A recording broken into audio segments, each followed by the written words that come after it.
Okay. The technology was developed out of the AI department at the Donors Institute of Neuroscience at Radboud University in Nijmegen, which probably none of those nouns in that sentence mean anything to anyone in the United States, except for a handful of neuroscientists.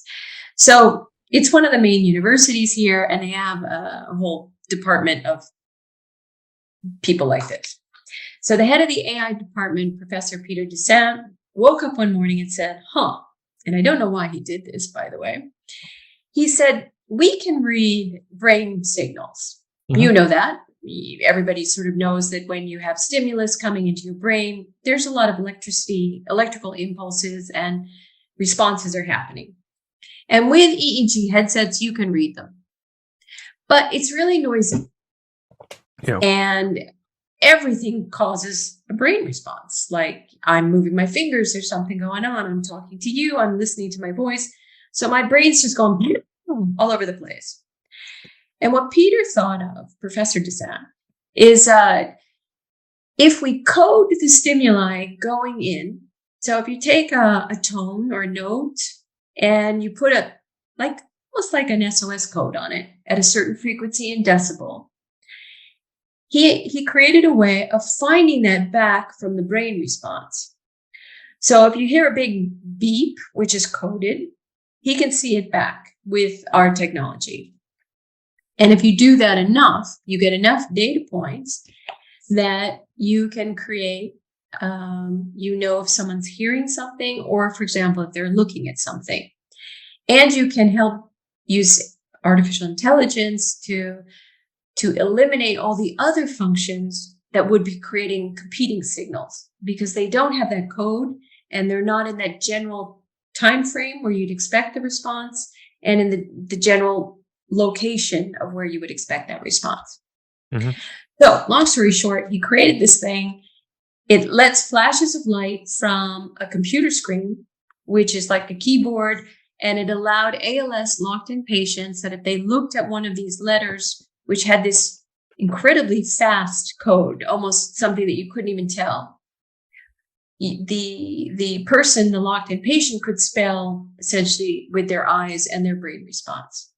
And it could spell letters, which was cool, super cool to just do that with brain response. But there are a lot of competing technologies, and one of them is Corel, who does eye tracking, which is actually faster and a little bit cheaper. So, and that was already in the market. So I was brought in to say, what else can you do with this technology? And we thought of a couple of other things when I joined, and one is to use it for diagnostics. So why not just see if somebody can hear da, da, da, da, da, da, da, da, da, at different volumes. And it turned out that this methodology, the technology, could actually be used for hearing. It could be used for vision. And then we thought, well, hey, what if we package it up as like a hearing test, but a super cool hearing test, which you don't have to say anything or push a button or anything like that. So that's what we do. We build diagnostic tests that can filter out the correct brain response to the stimuli you care about, knowing whether the patient can hear it or see it or feel it. And then we can tell, without that person saying a word, in less than 10 minutes, how well they can hear or see, which for you or me is like, just push a button, you'll be fine. Mm-hmm. But for people, and there's a lot of people who can't do that well, this is a lifesaver. So imagine infants, imagine 2-year-olds. Don't you want to know if your 2-year-old can hear or see?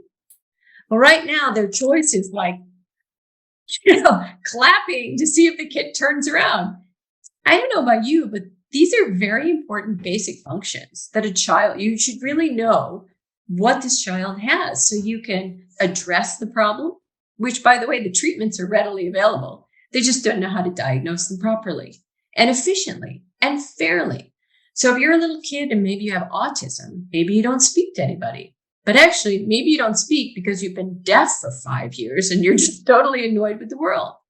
Mm. So filtering out these problems for people who can't speak for themselves, I don't know, it gives me a good feeling, but also it's a huge market. So It kind of gets both my jets cooking. I don't know. I really like it. But does that explain our Yes. technology? Oh, Yes, cool. I think it did. And